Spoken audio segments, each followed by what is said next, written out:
Sir ఇప్పుడు Bennur Yalal mandal Bennur centre నుంచి ఒక బస్తా కూడా ఇక్కడ బయటికి వెళ్ళలేదు సార్ ఇప్పటివరకు. బెన్నూరు సెంటర్లో లక్ష్మీనారాయణపూర్లో రెండు FPU సెంటర్.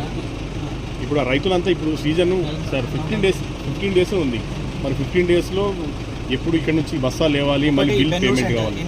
ఇంకా చాలా సెంటర్లు కూడా ఇంకా స్పెసిఫిక్గా లక్ష్మీనారాయణపూర్ నుంచి 2 లారీలు వచ్చినాయి sir. Gonuru centre 2 lorries vehicle. అంటే మ్యాక్సిమం చాలా సెంటర్లో 1 లారీ కానీ 2 లారీలు కానీ లేపారు సార్. ఇంకా వేరే సెంటర్లు ఇంకా అసలు ఎక్కడ కూడా లేపలేదు. 15 డేసే ఉంది సీజన్. ఎప్పుడు బస్తాలు వాళ్ళు రెడీ అయితే ఇమీడియట్గా వాళ్ళకి చెప్పండి.